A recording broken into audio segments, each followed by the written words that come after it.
Olá, pessoal. Vamos dar sequência aos nossos planos de estudo tutorado do 9º ano, História, volume 5. São 4 semanas de estudo. A primeira semana é o período democrático, a ditadura civil-militar.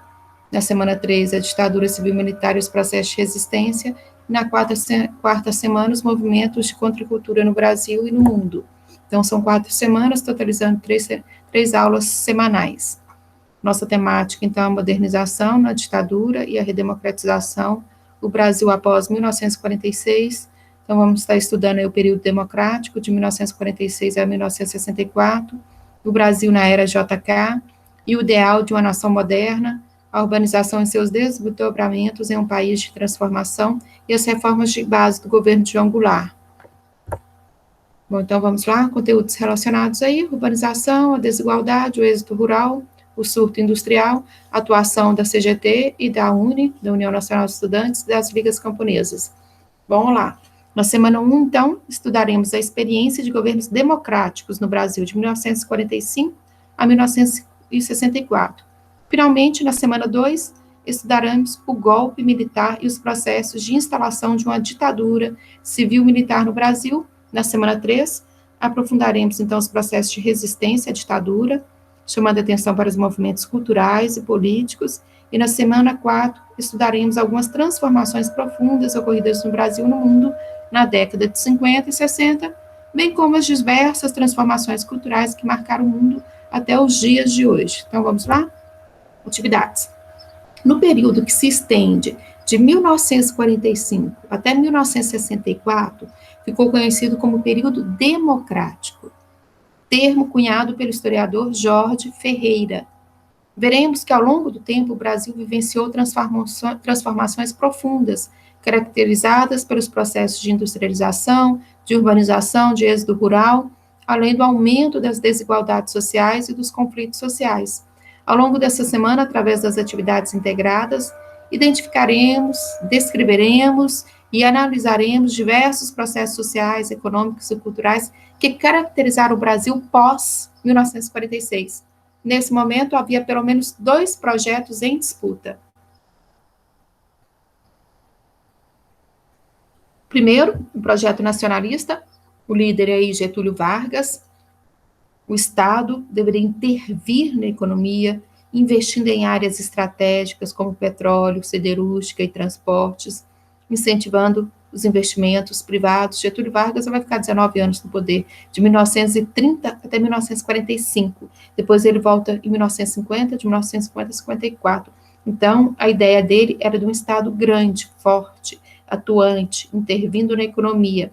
Já o projeto liberal, do outro lado, seu opositor, o Carlos Lacerda, ele defende uma economia aqui liberal, livre, devia caminhar com a menor interferência possível do Estado, devendo ser regulado pelas leis do mercado.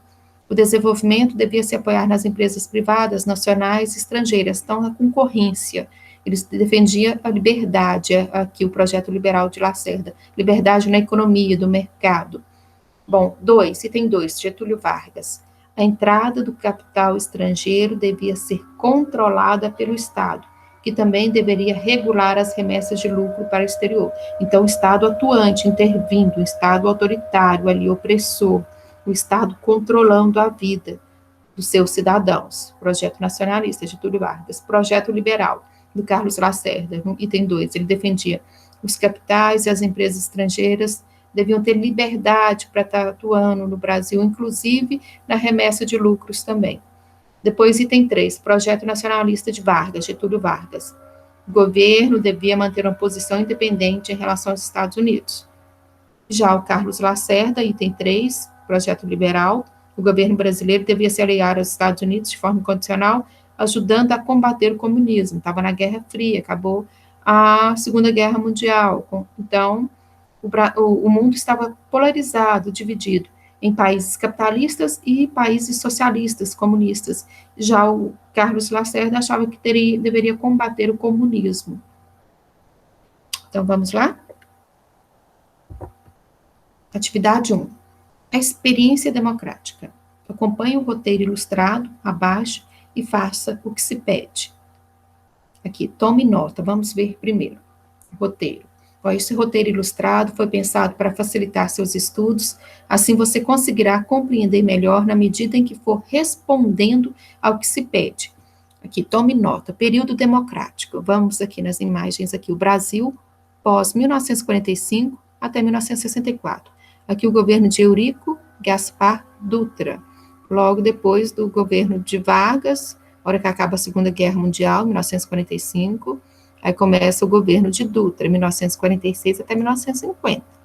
Seu governo coincidiu com o início, então, da Guerra Fria. O que era a Guerra Fria? E a disputa pelas duas principais potências, Estados Unidos, União Soviética. A União Soviética era comunista, socialista.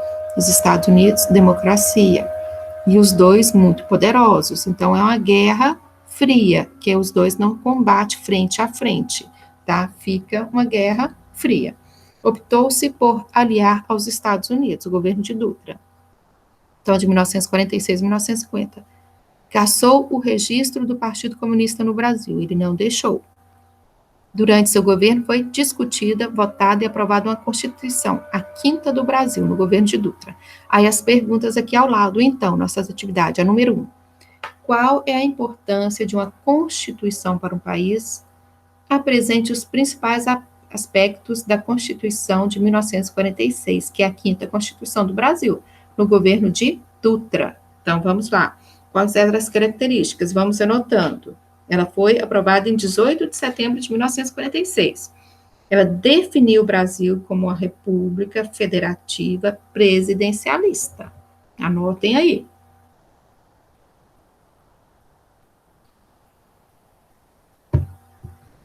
Garantia ampla liberdade de pensamento, de expressão e de associação. Então, liberdade. Permitia o direito de voto a todos os brasileiros maiores de 18 anos, de ambos os sexos, mas tinha restrição aos analfabetos, que nessa época era metade da população brasileira. Então, permitia votos maiores de 18 anos, desde que fossem alfabetizados. Garantia também aos trabalhadores o direito de greve, mas proibia as greves em atividades essenciais, como transporte, saúde e segurança. Então, essas as principais características da Constituição de 1946, no governo de Dutra, não é? Certinho? Agora, o que são indústrias de base? Vamos para a segunda atividade. Anotem aí.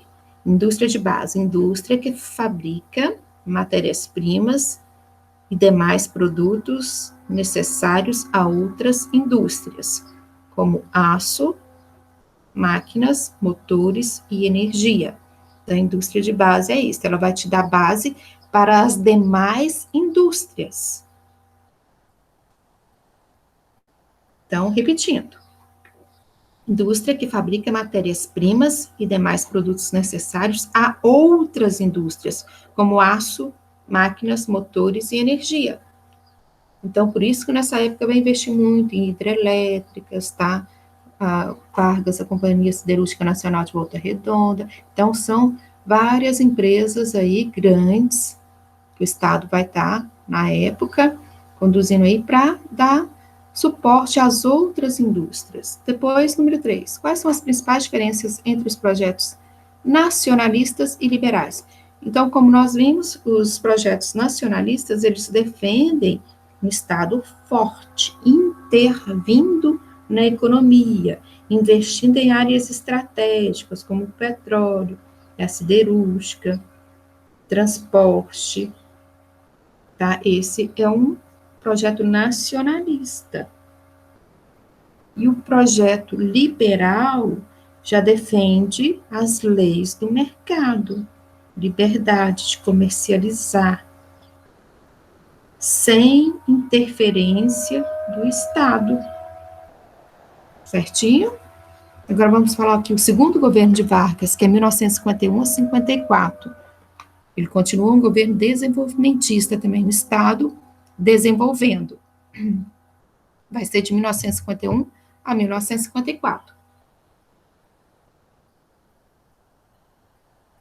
Olha, ele ganhou as eleições, defendendo investimentos na indústria de base, na ampliação das leis trabalhistas, tinha um projeto nacionalista, o slogan "O petróleo é nosso", que aí é construído o petróleo no governo de Getúlio Vargas, nessa época, e ele vai cometer o suicídio em agosto de 1954, que é onde termina o governo realmente dele, depois de 19 anos no poder. Bom, 5. Você já ouviu falar em inflação? Como isso interfere? Inflação é esse aumento dos preços. Você vai no supermercado no outro mês e os produtos estão com preço muito maior que o anterior, na semana anterior. Nós tivemos agora recente um aumento muito grande do arroz, do valor do preço desse produto. Então, inflação, tá? 6. Quais as diferenças entre parlamentarismo e presidencialismo? Parlamentarismo, gente, é quando o parlamento, o Congresso, ele vai eleger, ele vai estar escolhendo, vai elegendo o governante, o presidente. E o presidencialismo é quando a população escolhe diretamente o seu presidente. Então, vamos ver aqui do lado, na imagem aqui, Juscelino Kubitschek, JK, que vai te ajudar vocês a responder essas questões. O governo dele é de 1955, depois do suicídio de Vargas ali, até 1960. Em 1960, ele inaugura o Distrito Federal, nossa capital, Brasília, sai do Rio de Janeiro e vai para o interior. O slogan dele, do governo, era 50 anos em 5. Ele queria construir em 5 anos o que gastaria para construir em 50 anos. Então, esse era o slogan dele, 50 anos em 5. Ele adotou uma política nacional desenvolvimentista, o Estado conduzindo o desenvolvimento da nação. Iniciou seu mandato adotando os planos de metas e retomou o projeto de construção de Brasília, que foi inaugurado em 1960, no final do governo dele. Só que nessa época aumentou, então, a inflação e as desigualdades sociais.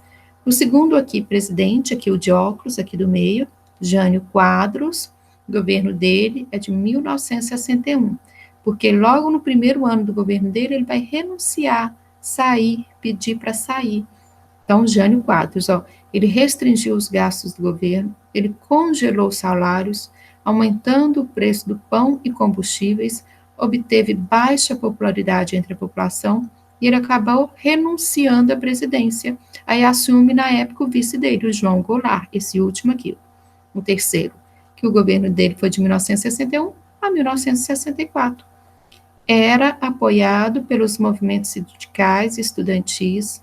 Ele aceitou o parlamentarismo, que na época ele era o vice, ele estava na China, que era a China comunista. Todo mundo ficou com muito medo dele assumir o governo, a presidência do Brasil. Então foi criado o parlamentarismo. Após um plebiscito, o presidencialismo voltou, retornou. Então a população escolhe seus presidentes, democracia, tá? No sistema presidencialista. E prometeu realizar a reforma de base. Foi deposto com o início da ditadura civil-militar.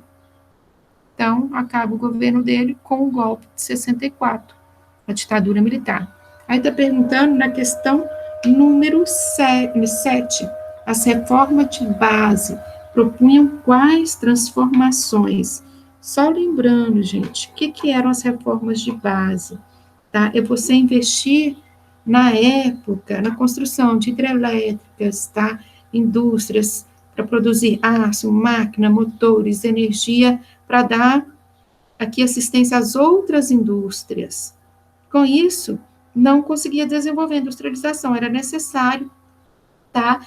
Indústrias que fabricassem matéria-primas para outras indústrias, como aço, máquinas e energia. Então, isso é a indústria de base, que elas vão acabar ajudando nesse processo de industrialização do Brasil, ok? Então, vamos lá, não deixe de anotar no caderno. Atividade 2. Observe a fotografia abaixo, leia o trecho e responda as questões propostas.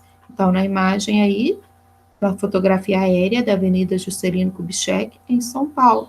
Então, setor automobilístico aí, muitos automóveis.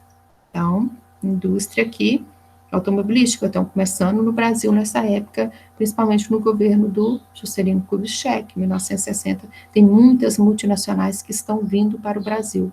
Ele vai investir mais nesse setor automobilístico e deixar de investir nas ferrovias, ok? Ó, o incentivo à indústria automobilística foi uma das principais propostas do governo de Juscelino Kubitschek. A escolha por esse meio de transporte estava relacionada à política desenvolvimentista de modo mais amplo. Para JK, o Juscelino Kubitschek, como ele era conhecido, JK, Juscelino Kubitschek, o Brasil precisava se modernizar cada vez mais. Então, ele está perguntando aqui, o que você observa nessa fotografia? Coloque aí sua análise.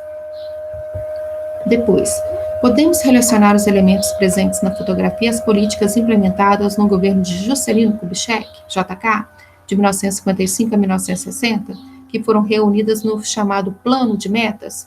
Explique os seguintes fenômenos com base nas transformações que o Brasil vivenciou na década de 50 e de 60.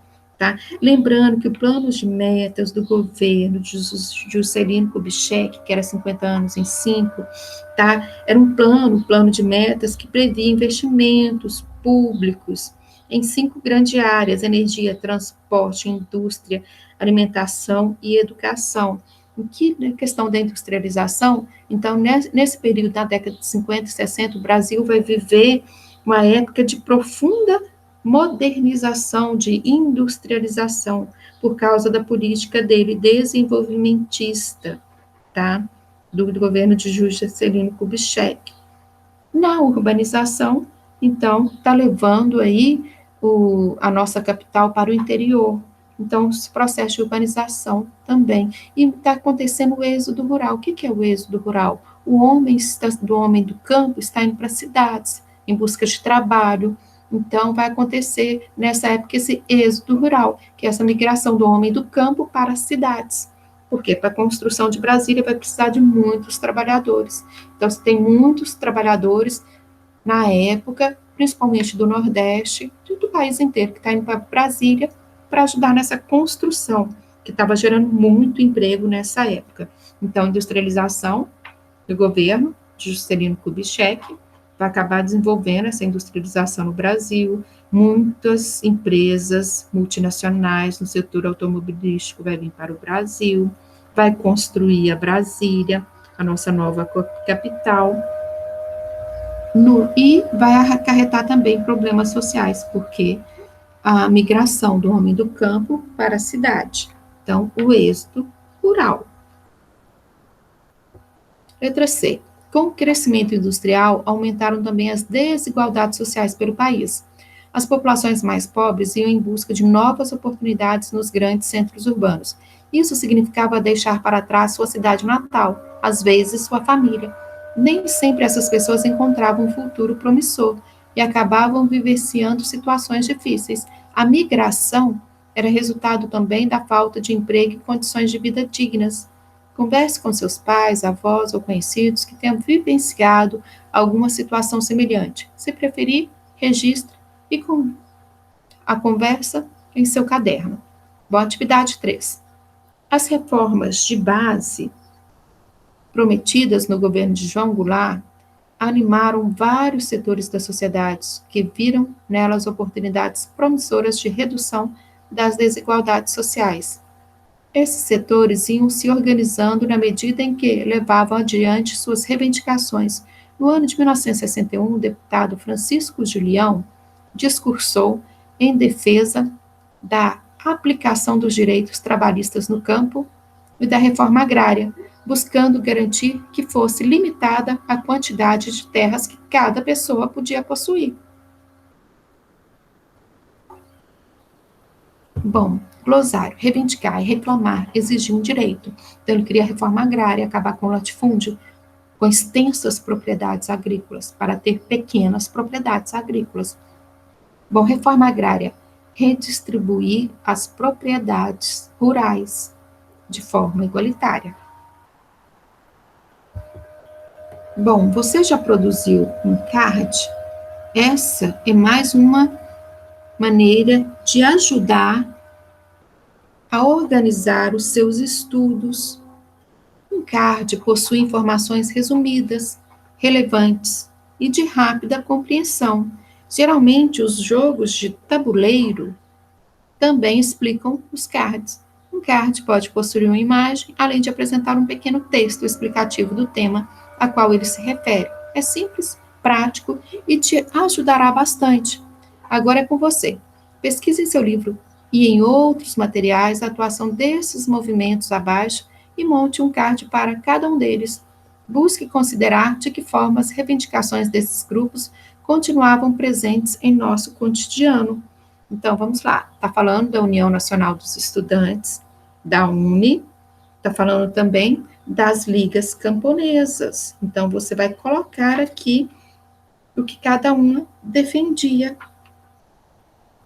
A União Nacional dos Estudantes, elas reivindicavam justiça social, o fim do analfabetismo, principalmente no governo do Jango, por causa das políticas de reforma de base, que era a reforma agrária, administrativa, bancária, tributária, e tinha também as ligas camponesas.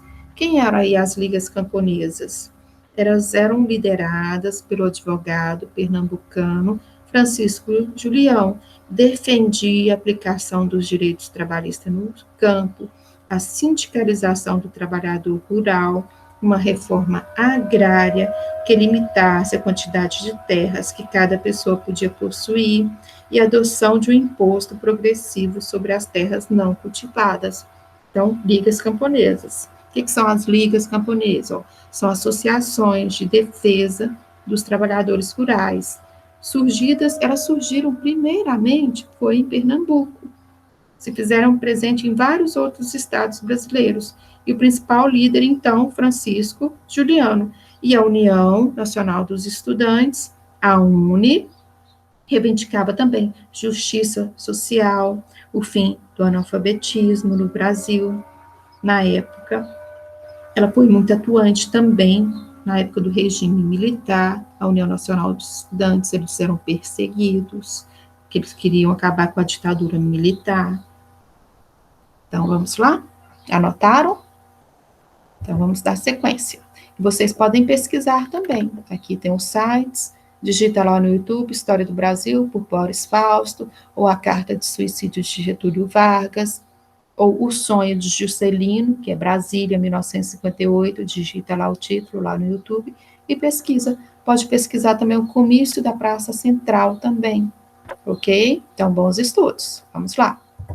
Agora, semana 2. A gente ainda continua na nossa temática, a ditadura militar no Brasil, de 64 a 85, milagre econômico, a crise da economia. Então, vamos lá. Bom, atividade 1. No final da primeira metade da década de 1960, o presidente João Goulart fazia promessas de reforma de base, que ameaçavam os interesses de muitos grupos sociais. Os militares, apoiados por uma parcela da população, tomaram o poder. As tropas saíram de Minas Gerais em direção à cidade do Rio de Janeiro. Com base no tema dessa semana, responda as questões. Então, foi no governo do Jango, gente. Ele prometeu muitas reformas, uma delas foi a reforma agrária, que assustou muito a população.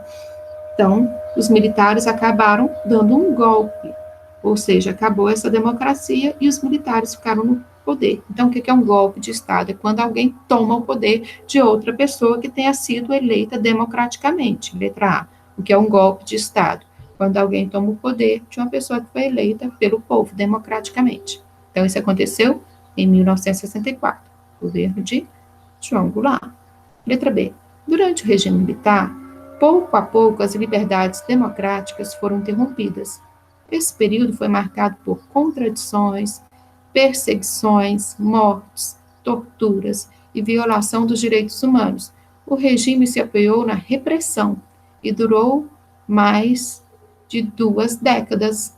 Caracterize esse processo histórico completando o quadro abaixo. Então, a ditadura militar que aconteceu no Brasil. Que período que aconteceu? Isso nós já vimos, 1964 até 1985, que termina em 1985. Quais os grupos que apoiaram o golpe militar? Eram os setores conservadores e a classe média, que não queria transformações, não queria reforma agrária, não queria mudanças. Quais os grupos que eram perseguidos pela ditadura militar? Principalmente os estudantes, que lutavam para o fim da ditadura militar, para de volta à democracia. Principais políticas adotadas pelo regime militar. Aqui continua nesse estado desenvolvimentista ainda, mas muita censura, tá? Muita perseguição. Qual que é o resultado e consequência do regime militar? Aqui é 20 anos aí sem um processo aí democrático, então a gente perde muito em questões sociais também, ao invés de melhorar, piorou, muita inflação que deixaram, muita dívida. Então, resultados e consequências do regime militar. Então, vocês vão anotando no quadro, na pesquisa que vocês forem fazendo, sobre a ditadura militar no Brasil, que aconteceu de 1964 até 1985. Então, vamos lá? Aqui, tome nota, ditadura militar. Aqui é a imagem do primeiro presidente militar aí do golpe de 64. Ele vai governar 1964 até 1967. É Humberto de Alencar Castelo Branco. Ele é o primeiro militar a tomar o poder presidencial. Ele vai adotar uma política externa de aliança com os Estados Unidos. Na área econômica, ele vai cortar gastos, aumentou impostos e comprimiu o salário dos trabalhadores.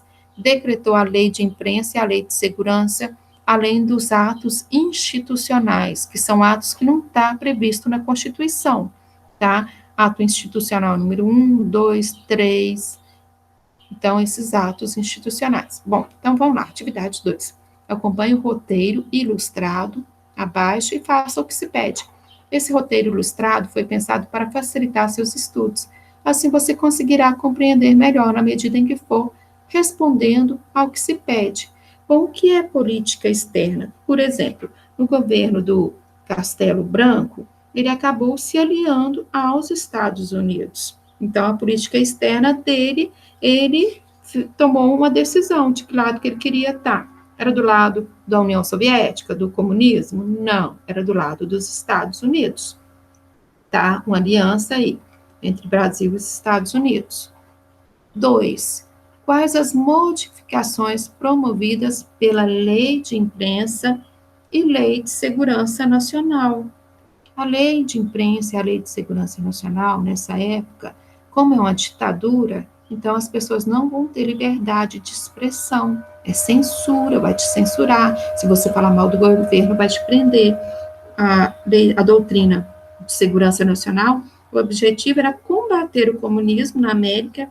Essa doutrina dizia que a segurança é a condição básica para o desenvolvimento, que uma grande ameaça à segurança de um país são seus inimigos internos, os chamados subversivos, e eram rotulados de subversivos líderes sindicais, estudantis, que foram presos, funcionários públicos foram demitidos, e políticos de vários partidos, inclusive da UDN, foram caçados. Então, essa é a doutrina da segurança nacional, que acabou perseguindo muitas pessoas que falavam mal do governo, tá? Dessa lei da segurança nacional. Então, ela vai conferir muita justiça militar, aqui o direito de julgar os crimes que eles achavam que era subversão. Por exemplo, comícios, reuniões políticas, eles achavam que era subversão e te prendia. E a lei de imprensa, que vai intensificar a censura aos jornais e revistas. Então, se falasse mal do governo, aquele jornal era fechado, ok? Agora está perguntando a questão 3, o que é um ato institucional? É que não está na Constituição, não foi votado pelos deputados, pelos senadores, então foi decretado pelo governo, então é uma ditadura. Então foram vários atos institucionais que foram criados no governo. Então o que é um ato institucional? É uma medida com força de lei imposta por um governo, sem que a população, ou o poder legislativo, ou o judiciário tenha sido consultados. Então, isso é um ato institucional. Repetindo, o que é um ato institucional? É uma medida com força de lei imposta por um governo, sem que a população, o poder legislativo ou o judiciário tenham sido consultados. Isso é uma ditadura. 4. Por que podemos dizer que o AI-5 reduziu as liberdades democráticas? Por causa da perseguição, censura na época. Todos esses atos institucionais, eles previam isso. E o ato institucional número 5, tá, do presidente da República, que foi decretado, ele fechou o Congresso, cassou políticos eleitos pelo povo, ele demitiu, transferiu e aposentou funcionários públicos, decretou estado de sítio. O que é um estado de sítio? É uma situação na qual são estabelecidas restrições à liberdade dos cidadãos, por meio da suspensão de alguns direitos constitucionais. Um deles é o direito de habeas corpus. O que é o direito de habeas corpus? É um recurso jurídico que protege o cidadão de ser preso ou agredido em razão de abuso de poder ou ilegalidade. Se você é condenado por algum crime, talvez você não tenha cometido ali, não tem como provar, então, em liberdade, você vai responder a esse processo em liberdade, tá? E ninguém pode ter sua casa invadida. Com suspensão desse habeas corpus, pode te prender a hora que quiser, entrar na sua casa, ser um mandato judicial, então você perde a sua liberdade. Então, o ato institucional, número 5, a questão número 4 aqui, então vai reduzir as liberdades dos cidadãos. Número 5, por que chamamos esse período, então, de ditadura civil-militar? Porque são pessoas aqui do governo, a maioria militares, que vai estar assumindo o governo e vai instaurar uma ditadura onde vai caçar os direitos políticos da população, a liberdade. 6.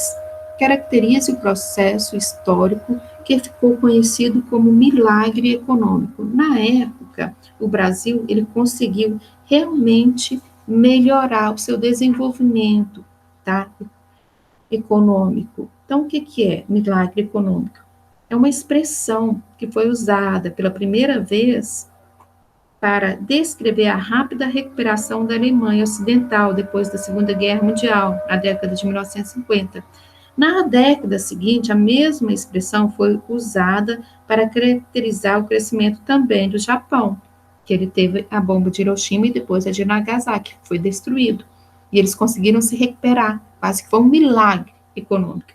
E no Brasil, aqui na década de 60, na época do regime militar, passou a ser aplicada como sinônimo de crescimento econômico e também como instrumento de propaganda do governo, falando que estava muito boa a economia, mas não estava tão boa assim não, tá?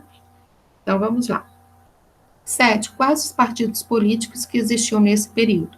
Liste algumas de suas propostas. Então, vocês vão estar pesquisando quais são os partidos que existiam nessa época. Eram só 2 partidos que podiam existir, que era o Arena, tá, o MDB, na época do governo do regime militar, tá? Então, eram só 2 partidos políticos que podiam estar concorrendo na época. Então, vamos ler aqui do lado, governo primeiro aqui, do Arthur Costa e Silva, de 1967 a 69, como outros militares, era adepto da doutrina da segurança nacional, ou seja, mais autoritário, mais ditador.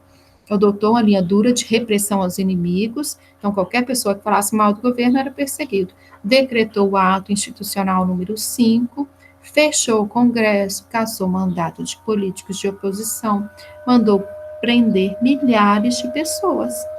Depois, o Emílio Gastarrazo Médici, de 1969 a 1974. Foi um governo mais repressivo da ditadura, início da década de 70. Apoiou políticas de perseguição a universidades, professores, jornalistas, artistas, estudantes religiosos, entre outros grupos. Qualquer pessoa que falasse mal do governo era perseguido, preso. Alguns assassinatos. Aperfeiçoou órgãos como o SNI, DOPS, DOI-CODE, tudo de repressão. E é o período que acontece aqui, a economia estava bem, tá? Nessa época. Grande desenvolvimento econômico. Depois, o de Ernesto Beckman Geisel, de 1974 a 1979. Ele era considerado moderado, era favorável à abertura política lenta, gradual e segura, e extinguiu o ato institucional número 5, tá? Porque ele era muito repressor, esse ato institucional número 5, que fechou o Congresso, tá? Então, vamos lá. Vamos continuar. Anotem tudo no caderno de vocês, ok?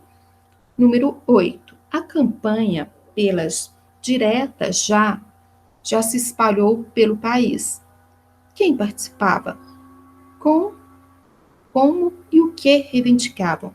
O que foram as diretas já? É um movimento que está acontecendo na época, no final do regime militar, que estavam pedindo o quê? Eleições para presidente, fim da ditadura militar, democracia. Então, um movimento, a população aqui, todo mundo saindo para as ruas e pedindo, então, democracia, diretas já, eleições. Na época, foi realizado um comício em São Paulo, em 27 de novembro de 1983, que deu início à campanha por eleições diretas para presidente da República.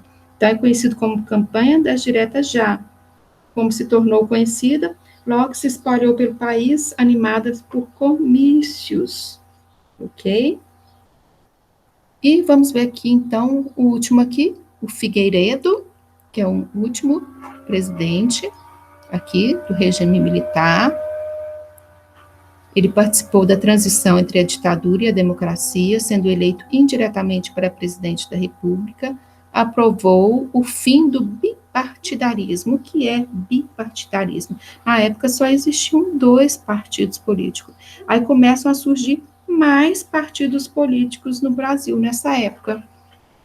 Durante seu governo, as campanhas pelas diretas já se espalhou pelo todo o país. Então, em 1985, acaba o golpe militar, a ditadura militar no Brasil, devido ao movimento aí de diretas já para eleger seu presidente, população participando, tá? A população vai escolher seus deputados e esses deputados escolhem quem vai estar aí presidindo, então, o governo no Brasil. Ó, atividade 3.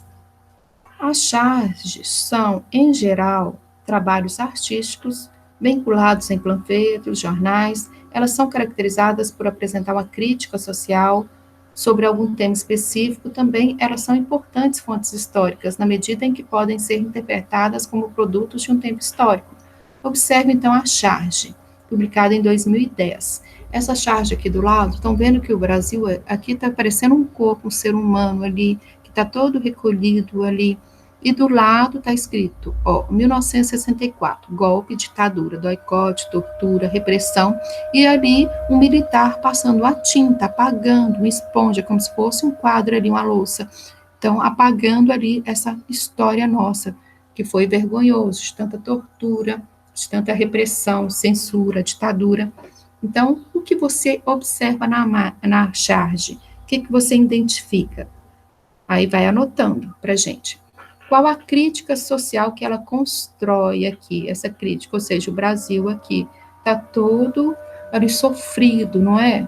Dificuldade ali, triste ali do lado. Bom, aqui tem B e B, mas coloca C, letra C. De que forma podemos relacioná-la ao período da ditadura militar?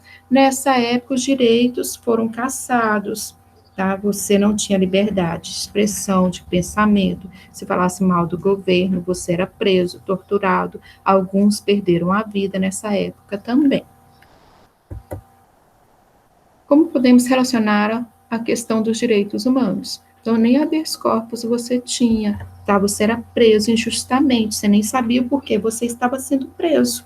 Então, e muitas pessoas foram desaparecidas, tá? Até hoje não acharam essas pessoas que falaram mal do governo. Bom, aqui tem alguns sites para vocês estarem estudando. Vocês vão aqui, atos institucionais, aqui no portal da legislação, também aqui no YouTube, a educação era melhor na época da ditadura? Aqui uma pergunta. Tem outros sites aqui também sobre a ditadura militar, ó, Memórias do Chumbo no Brasil, é um documentário muito interessante, Origens do Golpe, Corrupção durante a ditadura militar, e tem o documentário 15 Filhos, que são depoimentos de filhos de pais perseguidos e mortos durante a ditadura militar. Bom, então, boa pesquisa. Agora vamos para a semana 3, ainda continua sobre a ditadura, as manifestações culturais que estão acontecendo na época. Então vamos lá. Vamos analisar agora aqui o gráfico. Ó, atividade 1. Durante a ditadura civil-militar de 1964 até 1985, a sociedade brasileira passou por um processo de reorganização marcada por aspectos políticos, culturais e econômicos.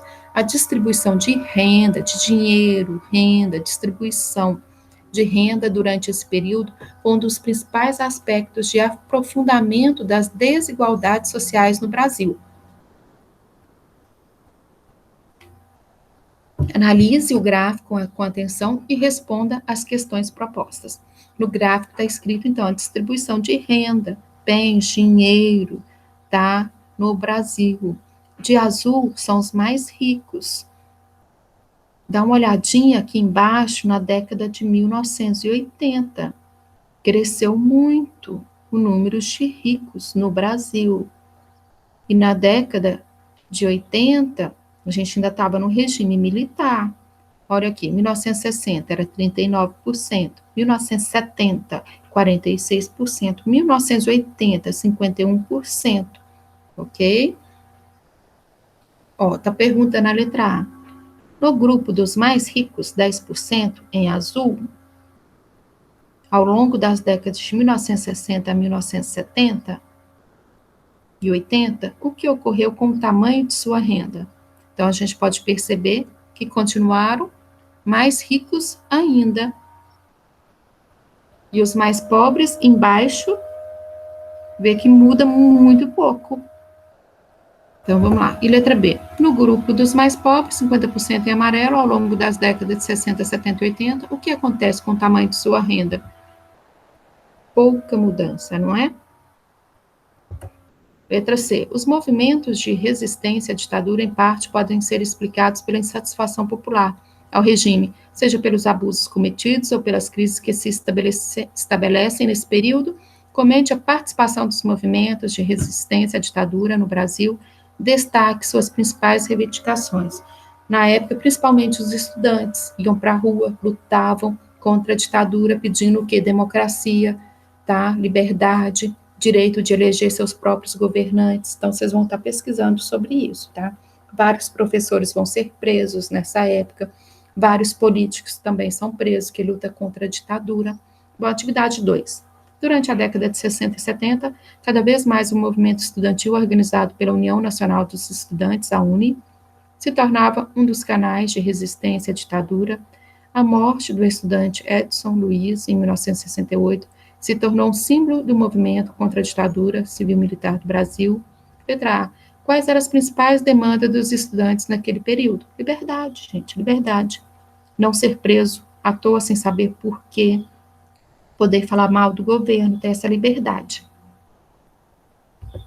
Letra B. Pesquisa sobre outras pessoas perseguidas, presas ou mortas pela ditadura e monte uma pequena ficha biográfica. Você poderá usar o modelo abaixo, por exemplo. Olha esse aqui. Valquíria Afonso Costa. Ela nasceu em Uberaba em 1947, era estudante universitária, era professora e poeta. Ela desapareceu no início da década de 70. Até hoje não acharam, porque ela falou mal do governo. Idalísio Soares Aranha Filho. Ele nasceu em Rubim, Minas Gerais, era estudante. Desapareceu em 1972. Bom, atividade 3. As canções populares também são importantes fontes históricas. O tropicalismo foi um movimento artístico que reuniu diferentes cantores, como Caetano Veloso, Gilberto Gil, Gal Costa, entre outros. O movimento artístico buscava recuperar elementos da cultura brasileira para a composição de suas músicas. Uma das canções inspiradas nesse movimento, de nome Cálice, de Chico Buarque e Gilberto Gil, composta em 1973, foi censurada pelo governo Médici, um dos períodos mais repressivos da ditadura. A canção tornou-se um símbolo da resistência artística à ditadura. Entre essas e outras canções ficaram conhecidas como canções de protesto. Após ler, se possível, ouvir a canção Cálice, responda as questões abaixo. Depois vocês pesquisem também essa canção. Ó, Pai, afasta de mim esse cálice. Pai, afasta de mim esse cálice. Pai, afasta de mim esse cálice de vinho tinto de sangue. Como beber dessa bebida amarga, tragar a dor, engolir a labuta? Mesmo calada a boca, resta o peito, o silêncio nessa cidade não se escuta. De que me vale ser filho da santa? Melhor seria ser filho da outra. Outra realidade menos morta, tanta mentira, tanta força bruta. Bom, quais os sentidos possíveis para a palavra cálice na canção acima? Quando ele está dizendo, Pai, afasta de mim esse cálice, na verdade é o governo. O governo está censurando, você não pode falar mal do governo. Ele está pedindo, afasta de mim esse cálice, de calar a boca, tá? Aqui o cálice é esse, de calar-se. Não é o cálice que a gente pensa aqui, logo, quem é cristão, cristianismo, cálice aqui, Jesus Cristo, de vinho tinto, de sangue, não. Aqui é a repressão, são as mortes, a ditadura militar. Aqui ele fala como beber dessa bebida amarga, que é a ditadura militar, a repressão, as mortes, tragar a dor, engolir a labuta, mesmo calada a boca, resta o peito. Então ele está chamando atenção para isso. Ou seja, quer ter liberdade, poder escolher seus próprios governantes, não ser preso à toa, sem motivo, sem saber porquê. Então, esse é o sentido da palavra cálice. Letra B. De que forma a canção popular acima reflete o movimento de resistência política e cultural ao regime ditatorial daquele período? Então, quando ele pede para afastar esse cálice, ou seja, a censura, a repressão, afastar, ou seja, esse governo ditador, ditadura. Bom, você conhece outra canção popular do período que tenha realizado uma profunda crítica ao regime militar? Elabore uma pequena ficha apresentando o nome da composição, data e as principais críticas presentes na canção. Então, vocês vão fazer essa pesquisa, aí as canções de protesto, basta digitar canções de protesto à época do regime militar, dá uma lidinha nas letras das músicas, o que elas querem dizer. Anote pra gente, tá? Depois, pensando, letra D, pensando com o presente. Você conhece entre seus músicos aqui preferidos alguma canção que nos ajude a refletir hoje sobre as condições em que vivemos? Selecione uma e apresente brevemente. Então, escolhe uma música aí que você acha que retrata alguma questão sobre violência, desigualdade social, alguns problemas sociais, canção aqui que está protestando sobre alguma coisa, ok? Atividade 4, agora é sua vez. Muitas mães e pais perderam seus filhos e filhas perseguidas pelo regime militar. Zuzu Angel, uma importante estilista brasileira, foi uma dessas mulheres. Seu filho, Stuart Angel, foi morto durante a ditadura civil-militar. Ele tinha 26 anos e cursava economia na Universidade Federal do Rio de Janeiro. Na madrugada do dia 14 de abril de 1976, Zuzu Angel sofreu um acidente de carro ao voltar para casa. Recentemente, a justiça brasileira reconheceu que o acidente também foi provocado por agentes da ditadura militar. Bom, para você se inspirar, escrever cartas era um hábito de muitas pessoas que buscavam se comunicar com seus filhos, filhas, mães, pais, amigos e amigas. Nem sempre essas cartas chegavam aos prisioneiros políticos, embora neles estivessem sonhos, esperanças, histórias e desejo do reencontro. Escreva uma carta para os familiares das pessoas perseguidas e mortas pela ditadura. O que você partilharia? Essa é uma forma de exercitar a empatia, a solidariedade, valores fundamentais da educação pública. Na volta às aulas, você poderá conversar com seu professor e, quem sabe, poderão descobrir juntos uma maneira de enviá-la. Ou pode escrever uma carta da sua vida também, ou de alguém que você conheça, que sofreu alguma coisa, tá? Então, faz aí como se fosse um diário mesmo. Depois, na hora que voltar às aulas, apresente para mim, ok? Que tal escrever também uma carta para um amigo, uma amiga que você não encontra desde o início do isolamento social? Escreva como tem sido esse período, sobre as coisas que você tem experimentado, aprendido e partilhado. Guarda essa carta e no retorno às aulas podemos discutir com os colegas sobre as experiências de cada um durante esse momento. Afinal, história se faz também com registros. E escrever uma carta é uma forma de estar registrando. E dica da semana, reúna a família e assista a aula show sobre a ditadura civil-militar indicada abaixo. A aula foi concebida pelo professor aqui, doutora Miriam Hermeto, da Universidade Federal de Minas Gerais, e pelo professor doutor Matheus Pereira, da Universidade Federal de Ouro Preto, UFOP.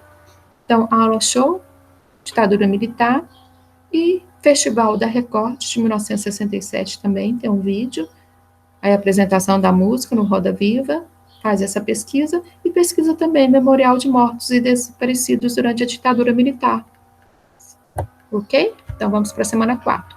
Continuando, a nossa temática, novos meios de comunicação e consumo, a efervescência cultural. Então, vamos lá, os movimentos de contracultura no Brasil e no mundo. Bom, atividades. Nessa semana, nós continuaremos estudando as décadas de 1950 e 60, dessa vez daremos destaque aos diversos movimentos culturais que promoveram uma profunda mudança no mundo social.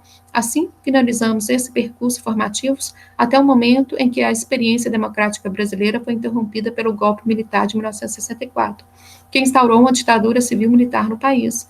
Os movimentos contraculturais, como ficaram conhecidos, muitos deles, agitaram as ruas, os salões de música, teatros, jornais, televisões, até mesmo os espaços das universidades. Muitos movimentos contaram com a participação e o protagonismo das juventudes, nas ruas, nas instituições e em tantos outros espaços. Essas pessoas reivindicavam modelos alternativos de vida, questionando o que chamava de cultura dominante. O movimento hippie, movimento rock, roll, movimento punk, movimento feministas pela igualdade de gênero, movimento gay, que mais tarde vai se chamar LGBT+, que também lutavam pela igualdade, movimentos estudantis, movimentos negros e tanto outros, são alguns desses importantes expressões culturais e políticas que ganharam bastante relevância nesse período, embora muitos deles já existissem. Aos poucos, esses movimentos foram influenciando diversos países que também passaram a experimentar transformações importantes. Chamamos esses movimentos de movimentos sociais, já que são formas de ação coletiva que buscavam a transformação da realidade em que estavam inseridos. Com este tema, faremos a síntese de todo o nosso percurso formativo deste mês até aqui. Nesse momento, você já se encontra preparado para dar mais um passo na construção das formas de raciocinar historicamente. Então, vamos lá.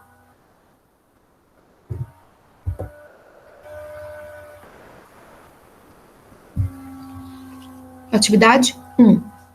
Pesquise sobre esses movimentos e descubra mais informações. Em seguida, escolha um deles. Agora, imagine que você tem uma chance de voltar no tempo.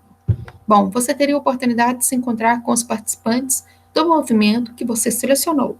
O que diria a eles sobre os resultados dessas transformações? O que mudou? O que ainda continua parecido? Não se esqueça de consultar o material que você tem em casa, em especial seu livro didático. Confira sempre a fonte de pesquisa em que você busca informações, se é confiável. Lembre-se, toda utilização de trechos ou ideias que não são suas deve aparecer entre aspas e com a referência de onde a informação foi retirada. Então, vamos lá. Bom trabalho. Atividade 2. A fotografia de Rosa Parks, de 1913 a 2005. Ela ficou conhecida por ter se recusado a ceder seu lugar no ônibus para uma pessoa branca, conforme obrigava a lei durante o período de segregação racial nos Estados Unidos. Na época, nos Estados Unidos, você não poderia sentar no mesmo local que uma pessoa branca. Então, a pessoa, na época, era segregação, era separado. Então, nos ônibus, por exemplo, as pessoas, na época, elas tinham que sentar atrás. As pessoas brancas sentavam na frente. Então, era segregado, separado. Era uma política de segregação. E ela se recusou a ceder seu lugar também para uma pessoa branca. No Brasil, a história de lutas das populações negras pela igualdade também foi muito importante. O Teatro Experimental do Negro, de 1944 a 68, por exemplo, fundado por Abdias do Nascimento, Aguinaldo Camargo e Sebastião Rodrigues Alves, significou um importante espaço de resistência. Os movimentos negros lutaram longos anos por sua inserção no mundo da cultura. Bom, de que forma todas essas questões se relacionam com as questões dos direitos humanos no Brasil e no mundo? Sua resposta poderá levar em consideração sua leitura crítica do mundo social nos dias de hoje. Então, atividade 3. As biografias são muito importantes para a produção do conhecimento histórico. Por meio delas, podemos perceber a ação das pessoas no tempo e no espaço. Estudar trajetórias pode nos ajudar a estabelecer conexões mais amplas com os contextos sociais nos quais essas pessoas estiveram inseridas. Como vimos, a história é feita por mulheres, homens, com diferentes projetos de mundo e de sociedade, atravessada por conflitos, negociações e disputas. E você? Já escreveu sobre sua trajetória até aqui? Quantos desafios foram enfrentados individualmente e em sociedade nesse percurso? Já pensou sobre o longo caminho que garantiu que você pudesse frequentar uma escola pública de qualidade? Nesses tempos de pandemia, nos colocamos mais uma vez a repensar nosso percurso, avaliar nossas escolhas e decidir qual mundo queremos. Um mundo mais diverso, plural, no qual todos possam viver com dignidade e direitos iguais, como garante nossa Constituição e a Declaração dos Direitos Humanos. É hora de relembrar e registrar seu percurso. História se faz assim, com escrita, com reflexão, registro e partilha. Quais fatos mais te marcaram ao longo desse período? Em sua concepção, quais desafios ainda enfrentamos em nossa sociedade que precisam ser superados? Então, faça a sua análise, registra. Faz igual a Anne Frank, faz um diário, registra o seu momento, ok? Aqui tem uns sites para vocês estarem pesquisando: Teatro Experimental do Negro, os movimentos de contracultura, década de 60, o Woodstock, contracultura, e a Rosa Parks, tá? Que se recusou a ceder o seu assento para uma pessoa branca. Então, Rosa Parks, para o fim da segregação. Bom, querido estudante, estamos finalizando uma trilha de aprendizagem que foi percorrida durante as últimas 4 semanas. Nossa expectativa é que você aprendesse muito com esse material, que foi preparado com todo carinho. Esperamos que isso tenha acontecido. Anote suas dúvidas e questionamentos, guarde-os para que o mais próximo possível possa ser compartilhados com seu professor, com seus colegas, quando esse período de isolamento social passar. Até lá, vamos continuar construindo conhecimento juntos. Então, até a próxima e agora atividades complementares. Bom, número 1. Sobre o governo de Juscelino Kubitschek, responda. Letra A. Explique qual o sentido do slogan 50 anos em 5. Então, resposta.